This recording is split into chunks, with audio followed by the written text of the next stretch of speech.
From the U.S. section of the New York Times, Liberal Love for Antonin Scalia by Jamal Greene. Antonin Scalia was my hero. He was deeply conservative. He belittled lawyers. His opinions, especially in dissent, could be downright nasty. No justice in the Supreme Court's history insulted his colleagues more or more memorably. He was as aggressive and outspoken as I am reserved and cautious. He was a smoker. He was, in short, everything I am not. But I have looked up to him for years.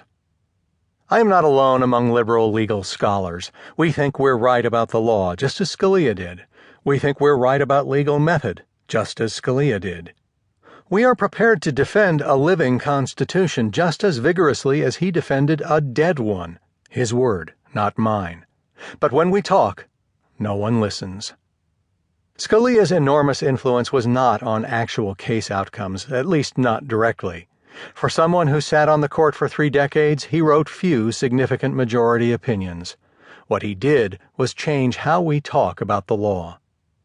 Most Americans care about whether the Constitution protects abortion rights or prohibits affirmative action, whether Obamacare is unconstitutional, or what free speech means.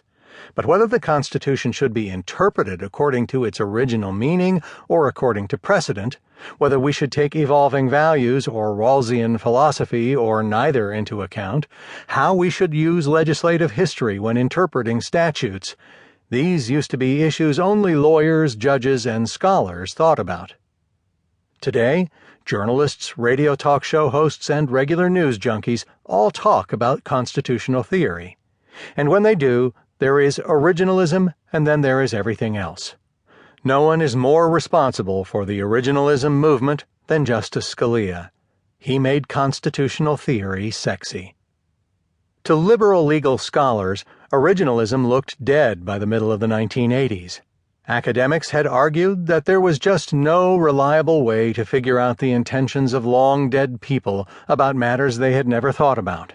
And in 1985, a famous paper by the constitutional historian H. Jefferson Powell showed that people like James Madison and Alexander Hamilton didn't themselves believe that later interpreters should seek guidance in their intentions. Originalism seemed to be at war with itself. Scalia was among the first to argue that constitutional interpreters should not be interested in the intentions of the framers, but in the original meaning of the words they used. Original meaning turned out to be a life vest for the theory, keeping it afloat among conservative legal scholars and even some liberal ones. Meanwhile, Scalia took to the streets and gained a following. He was unrelenting and always on message. He was a single-issue constitutional theorist, and his issue was originalism. For Scalia and his fans, you viewed modern issues through an 18th-century quizzing glass, or else you were an activist. There was no in-between. His laser-sharp dissents garnered a lot of attention, but he didn't just talk through his opinions. He talked to lawyers and to legions of law students, using his charisma and the simplicity of his message to recruit foot soldiers who could peddle his message through organizations like the Federalist Society. Liberals, meanwhile, have struggled to rally around a coherent alternative language in which to talk about the Constitution. We have been Hillary Clinton to Scalia's Bernie Sanders. Some of us promoted something called popular constitutionalism. What's that, you say? Others settled on minimalism. Others simply gave up and have tried to argue that originalism actually supports progressive outcomes. Trying to co-opt Scalia's message is the highest compliment we have paid him.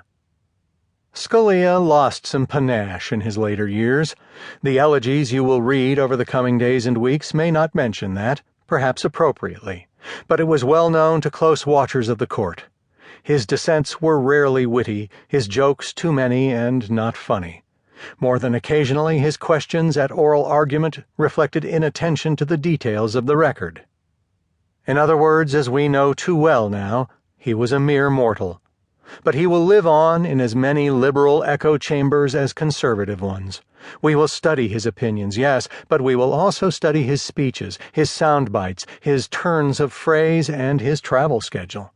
And often, when our colleagues aren't listening, we will say to ourselves, "The guy was good." May he rest in peace.